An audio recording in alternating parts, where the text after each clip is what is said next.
Hello friends, ನಾನು ನಳಿನಿ. ಬನ್ನಿ stuffed capsicum gravy ಮಾಡೋಣ. ಇದು ನನ್ನ ಓನ್ ರೆಸಿಪಿ.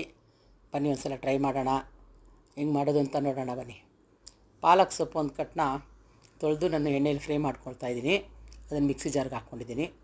ಅದೇ ಕಡಾಯಲ್ಲಿ 3 ಈರುಳ್ಳಿ 3 ಟೊಮೆಟೊ ಸಣ್ಣ ಕಟ್ ಮಾಡಿಕೊಂಡು ಅದೇ ಎಣ್ಣೆ ಮಿಕ್ಕಿತ್ತಲ್ಲ ಅದೇ ಎಣ್ಣೆಯಲ್ಲೇ ಫ್ರೈ ಮಾಡ್ತಾಯಿದ್ದೀನಿ. ಮತ್ತು ಎಣ್ಣೆ ಹಾಕಿಲ್ಲ ನಾನು.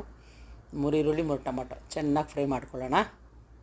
ಮಾಡ್ಕೊಂಡು ಪ್ಲೇಟ್ ತಣ್ಣಗಾಗಕ್ಕೆ ಬಿಟ್ಬಿಡೋಣ ಫ್ರೆಂಡ್ಸ್. ನಾನು 4 ಕ್ಯಾಪ್ಸಿಕಮ್ ತೊಗೊಂಡಿದ್ದೀನಿ. ಅದನ್ನು ಕಟ್ ಮಾಡಿದ್ರೆ 8 ಪೀಸ್ ಆಯಿತು ನನಗೆ. ಮೀಡಿಯಮ್ ಸೈಜು ಚಿಕ್ಕದು ಹಾಯಿಸ್ಕೊಂಡ್ರೂ ಸರಿ. 8 ಪೀಸ್ನ ಈಗ ನಾನು ಕಡಾಯಲ್ಲಿ ಒಂದು ಸ್ಪೂನ್ ಎಣ್ಣೆ ಹಾಕಿ ಚೆನ್ನಾಗಿ ಫ್ರೈ ಮಾಡ್ಕೊಂಬಿಡೋಣ. ಇದನ್ನು ಸ್ವಲ್ಪ ಹಸಿ ವಾಸನೆ ಹೋಗಬೇಕು ಕ್ಯಾಪ್ಸಿಕಮ್ದು. ಅಷ್ಟೇ, ತುಂಬ ಉರಿಯೋದು ಬೇಡ. ಒಂದು 2-3 ಫ್ರೈ ಆದರೆ 2 ಕಡೆಯೂ ಫ್ರೈ ಆದರೆ ಸಾಕು. ಫ್ರೈ ಮಾಡಿ ಅದನ್ನು ಸೈಡಿಗೆ ತೆಗೆದಿಟ್ಕೊಂಬಿಡೋಣ. ನೋಡಿ, ಹಿಂಗೆ ಫ್ರೈ ಆಯಿತು. ಸೈಡಿಗೆ ತೆಗೆದಿಟ್ಕೊಂಬಿಡೋಣ.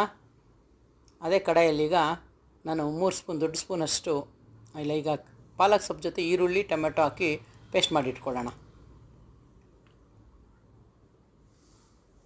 ನೋಡಿ, ಇದಕ್ಕೆ ರುಬ್ಬಿರೋದಕ್ಕೆ ಫ್ರೈ ಮಾಡಿ ಇಟ್ಕೊಂಬಿಡೋಣ.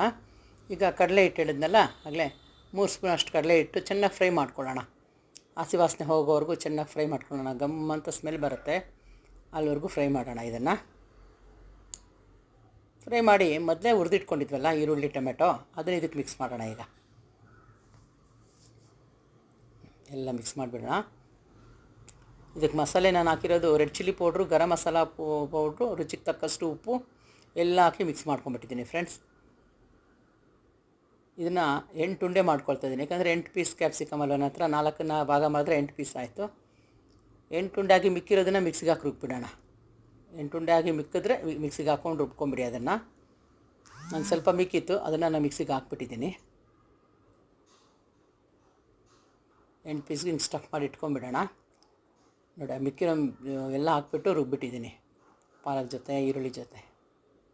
ಅದನ್ನು ಎಣ್ಣೆಗೆ ಹಾಕ್ತಾಯಿದ್ದೀನಿ. 2 ಸ್ಪೂನ್ ಎಣ್ಣೆ ಹಾಕ್ಬಿಟ್ಟು ರುಬ್ಬಿರೋ ಪೇಸ್ಟ್ನೆಲ್ಲ ಕಡೆಗೆ ಹಾಕಿ ಫ್ರೈ ಮಾಡ್ತಾಯಿದ್ದೀನಿ. ಮಿಕ್ಸಿ ರುಬ್ಬಿರೋ ಸ್ವಲ್ಪ ನೀರು, ಗ್ರೇವಿ ಸ್ವಲ್ಪ ತಿಕ್ಕಾಗಿ ಬೇಡ ತಿನ್ನಾಗೂ ಬೇಡ, ನಮ್ಗೆ ಹೆಂಗೆ ಅನುಕೂಲ ಅಷ್ಟು ತೆಳ್ಳಗೆ ಮಾಡ್ಕೊಳ್ಳೋಣ. ನಾನು ಸ್ವಲ್ಪ ನೀರು ಹಾಕಿದ್ದೆ ಅಷ್ಟೇ, ಚಪಾತಿಗೆ ನಂಚ್ಕೊಳಗ ಹಂಗೆ ಮಾಡೋಕ್ಕೆ.